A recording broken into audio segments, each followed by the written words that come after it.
नमस्कार, मैं हूं दयाशंकर मिश्र और आज हमारे साथ एक बेहद ख़ास मेहमान हैं। अक्सर हम गांधी जी का ज़िक्र अपने चैनल पर करते हैं, उनसे जुड़ी घटनाओं की बात करते हैं, गांधी जी को याद करते हैं।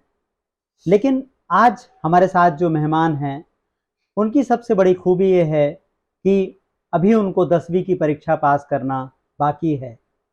अभी वो एक ऐसी स्कूली पढ़ाई का हिस्सा हैं, जहाँ पर गांधी का ज़िक्र आए दिन उनके सामने अलग-अलग जगहों पर, अलग-अलग माध्यमों के सामने होता रहता है।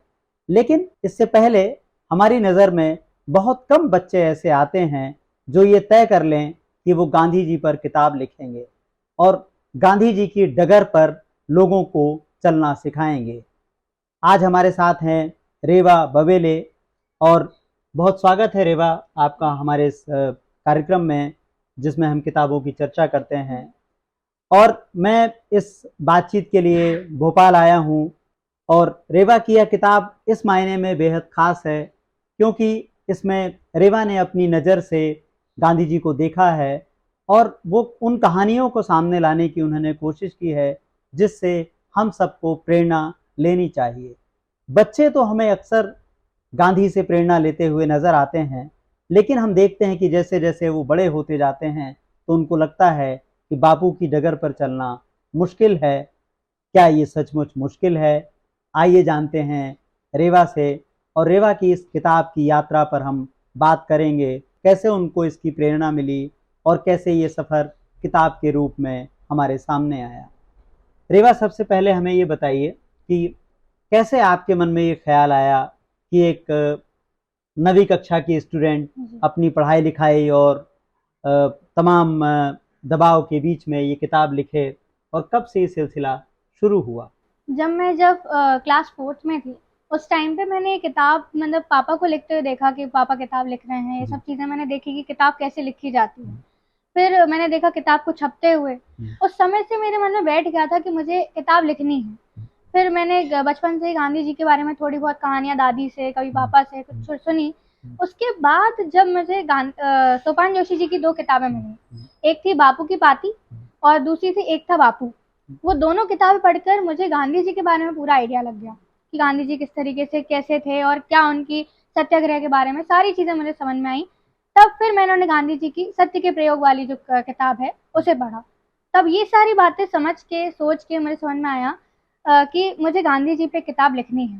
जब मैंने अपने सोसाइटी के बच्चों से बात करी, तो अब आप देखेंगे कि आजकल बच्चों का जो नेचर है गांधी जी के प्रति, जो उनके विचारधारा है, अगर आप बात करें तो वो काफी मतलब गलत है। वो गांधी जी को एक सच्चता का रोल मॉडल मानते हैं। वे गांधी जी को के बारे में कुछ नहीं जानते। वे ये भी नहीं जानते कि सत्याग्रह क्या है, नॉन वायलेंस क्या है, असहयोग आंदोलन क्या था। ये सारी बातें उन्हें नहीं पता। अगर आप उनसे बात करेंगे, वो कहेंगे कि उन्होंने हिंदुस्तान पाकिस्तान का बंटवारा कराया था। ये सारी चीजें, तमाम बातें आप सुनेंगे बच्चों के मुंह से, लेकिन वो सब चीजें जो हैं वो गलत हैं। इस सब चीजों को ध्यान में रखते हुए फिर मैंने उनके मम्मी पापा से बातें करी, तो उनके विचारधारा भी यही है। बच्चों के पापा जी मम्मी से बातें जी, की। तो उनकी भी यही विचारधाराएं हैं। तब मैं समझी कि अभी जो है थोड़ा सा बाकी है इन सबको समझाना। तब मैंने किताब लिखना स्टार्ट किया और तब मैंने सोचा कि गांधी जी को, बच्चों को ध्यान में रखते हुए मैंने गांधी जी के ऊपर किताब लिखना स्टार्ट तो किया। हम 2024 में हैं, जी, तो हम कब से मान के चलें कि आपने किताब लिखना कब शुरू कर दिया था? मैंने 2019 समथिंग में स्टार्ट कर दी थी किताब लिखना। अच्छा। और फिर अभी 2023 में ही 8th में जब मैं पढ़ती थी, उस टाइम पे छुट्टियों में मैंने अपनी किताब पूरी कर ली थी। तो जब आप बच्चों से मिल रहे थे, जी तो उनके विचार आपको लगते थे कि गांधी जी के बारे में सही नहीं है, जी लेकिन जब आप बच्चों के माता पिता से मिले, जी तब भी लगा आपको कि उनके विचार तो जी और भी खराब हैं या वैसे जी नहीं हैं जैसे आपको लगते हैं। ठीक कह रहा हूँ? जी आपके पापा को आपने किताबों पर काम करते हुए देखा, तो कौन सी किताब, क्या गांधी पर वो को काम कर रहे थे, जो जी उनकी किताब गांधी जी पर थी, जी जिससे उनकी, आपको प्रेरणा मिली? जी उनकी 2 किताबें आई हैं, नेहरू मेथक और सत्य। और एक और किताब थी गांधी सांप्रदायिकता नाम कर थी। तो तब मैंने समझा कि मैंने पापा से पूछा एक बार कि आप नेहरू जी पे क्यों लिख रहे हैं? उनसे महान तो गांधी जी थे, आपको गांधी जी पे लिखना चाहिए। तो तब उन्होंने मुझे बताया कि नेहरू जी पे आजकल बहुत दुष्प्रचार फैल रहा है, इसीलिए मैंने नेहरू जी पे लिखना सोचा। गांधी जी पे तो बहुत से लोग लिखते हैं। तो मैंने सोचा कि गांधी जी के बारे में कुछ ऐसी चीज लिखी जाए जो जिसके नए पाठक हो और जिसके कंटेंट नया हो। वैसे तो उसमें कुछ ऐसा कुछ नया तो नहीं है किताब में, वही सब कहानियां है लिखी सुनी पढ़ी, लेकिन ऐसा बनाया गया किताब को, इस तरीके से उसको डिजाइन किया है, आप देखेंगे कार्टून्स वगैरह में, और जिस तरीके से ये किताब लिखी गई है वो सब बच्चों को देखते हुए लिखी गई है। आप देखेंगे उसमें कंटेंट जो है बहुत इजी है, आप बहुत ही इजी कोई आप जो पढ़ेंगे आपको 1 सेकंड में आपके दिमाग में चला जाएगी वो बात। और ये जो आपने कहा कि इस किताब में जो कैरिकेचर का इस्तेमाल किया गया है, हम दर्शकों को एक झलक इसकी दिखाना चाहेंगे कि किताब में किस तरह से इलस्ट्रेशन का उपयोग किया गया है, और बच्चे एक नज़र में इस कहानी को समझ सकते हैं कि गांधी जी क्या संदेश देना चाह रहे हैं या वो क्या कहना चाह रहे हैं। तो हम इस सिलसिले को आगे बढ़ाते हैं, और आपने इसमें एक गांधी जी के बिहार में चंपारण में नील की खेती रोकने का जो सत्याग्रह चल रहा था, आपने उसके बारे में लिखा है। मैं देख रहा था किताब को कि इसमें 13 अध्याय हैं या 13 आपने कहानियाँ चुनी हैं। तो वो कहानियाँ कैसे चुनी? जैसे आपने चंपारण को क्यों लिया और क्यों किसी दूसरी चीज़ को छोड़ दिया? तो ये कहानियों का चयन कैसे है? ये कहानियों का चयन ऐसे है जैसे आप किस आधार पर है? जी, इस कहानी में इस बुक में आप देखेंगे बहुत सी कहानियां, जैसे जात पात के खिलाफ एक इसमें कहानी जो मुझे बहुत अच्छी लगती है वो मार्टिन लूथर किंग की कहानी है। उन्होंने किस तरीके से गांधी जी से प्रेरणा लेकर एक असहयोग आंदोलन के थ्रू और अपने मतलब अगर आप बात करें सत्याग्रहों के थ्रू वहां पर आंदोलन लड़ा, तो ये सारी चीजें बहुत ज्यादा मायने रखती हैं। अगर आप देखें इसमें तो ये सब चीजें मैं चाहती थी कि ऐसी कहानियां बच्चों के सामने आए जिससे बच्चों को ये अंदाजा लग जाए कि गांधी जी ने हमारी आजादी की लड़ाई में क्या सहयोग दिया था, ये एक आइडिया बच्चों को लगे। रेवा ने जिस अपनी पसंदीदा कहानी का जिक्र किया, हम चाहेंगे कि हमारे दर्शकों के लिए रेवा उसका एक हिस्सा पढ़कर सुनाएं, खास तौर पर वो हिस्सा जब मार्टिन लूथर किंग की शहादत के बाद क्या हुआ था।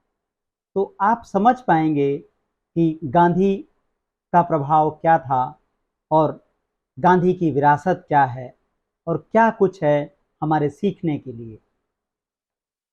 जब यहाँ पे बात होती है मार्टिन लूथर किंग की, तो इन्होंने बहुत प्रेरणा लेके गांधी जी से, और जब इन्होंने बहुत से आंदोलनों के सहारे और बहुत से सत्याग्रहों के सहारे, अहिंसा के सहारे इन्होंने लड़ाई लड़ी, तब जाके जब ये शहीद हो गए तो उनकी पत्नी कैरोटा ने उनके शव को गांधी जी के चित्र के सामने रखकर कहा, हे गुरु, आपका शिष्य आपकी राह पर चलकर शहीद हो गया है।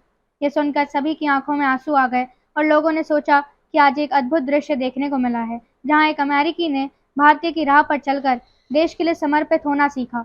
इस महान विभूति को सलाम, जिसने बापू की राह पर एक बार फिर चलकर यह बता दिया कि बापू का मार्ग ही सही था।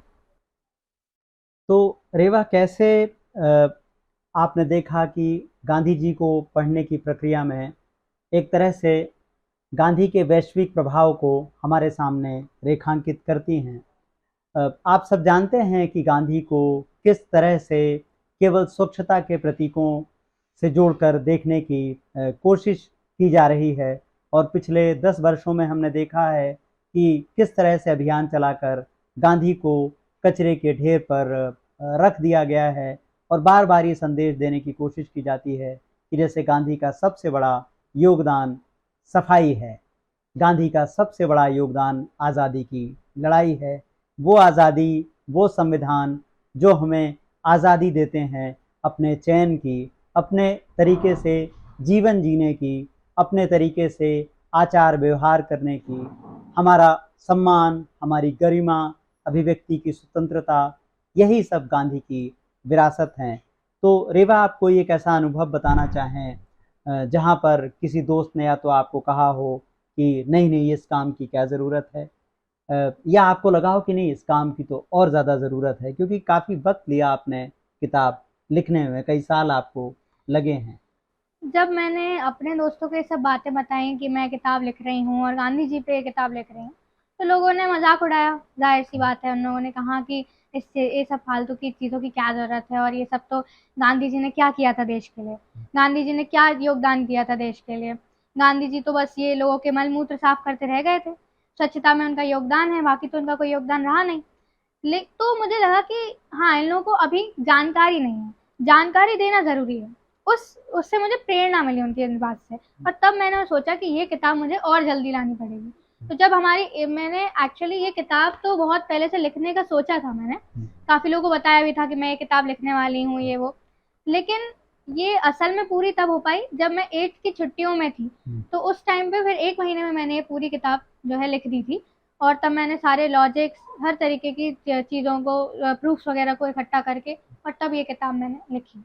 मतलब आपने पहले उन उन घटनाओं को याद किया जी। जो ज़्यादा बच्चों पर प्रभाव डालती जी। हों, जिनका समाज पर और ज़्यादा प्रभाव रहा हो।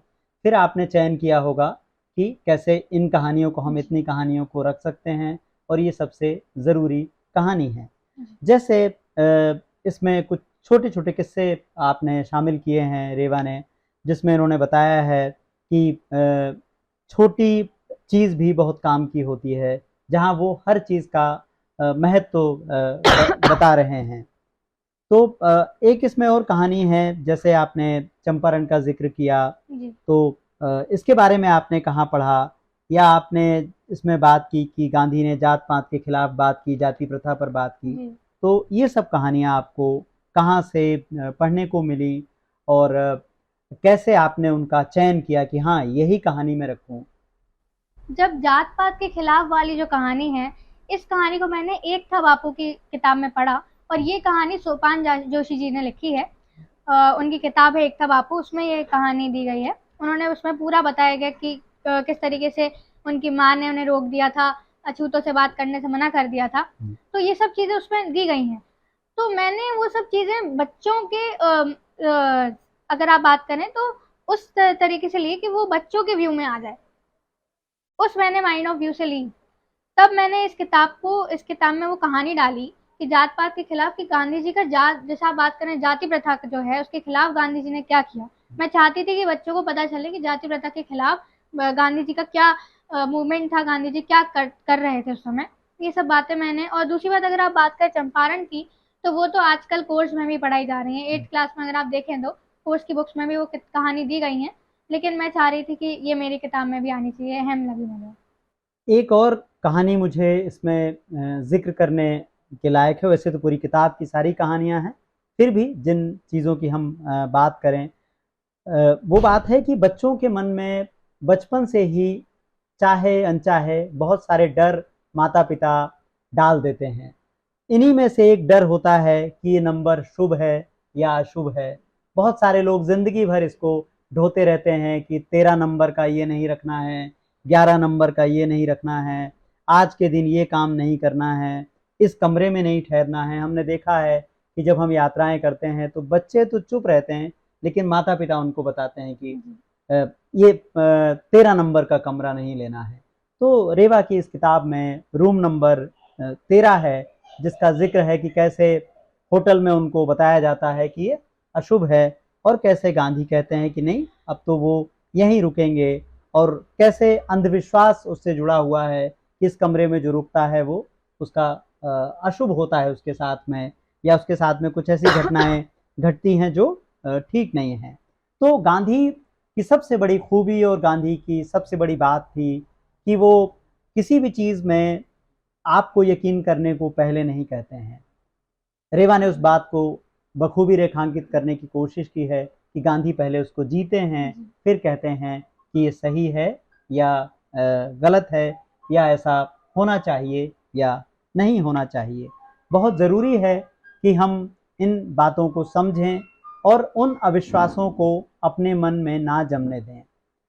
ये किताब कहने को तो बच्चों की है, लेकिन जिस तरह से गांधी के खिलाफ एक पूरा वातावरण है, जिस तरह से व्हाट्सएप यूनिवर्सिटी में या व्हाट्सएप पूरी यूनिवर्स में हम देखते हैं कि कुछ भी आ जाता है। आजकल बच्चों के पास मोबाइल हैं, तो उनके स्कूल के ग्रुप बने हुए हैं, उनमें भी हम देखते हैं कि किस तरह से गांधी जी के बारे में टिप्पणियां लोग कर देते हैं या गैर जिम्मेदाराना बयान दे देते हैं।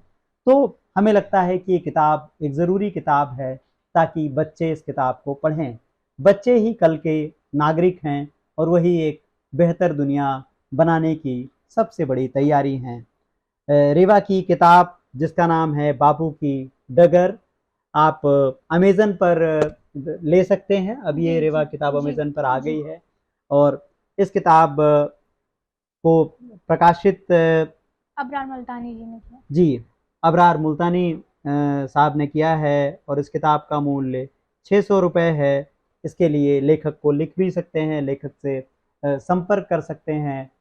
तो किताबें पढ़ना शुरू कीजिए, किताबें पढ़ाना शुरू कीजिए और समझने की कोशिश कीजिए कि गांधी हमारी विरासत का कितना बड़ा हिस्सा हैं और कैसे हमें उनको आगे लेकर के जाना है।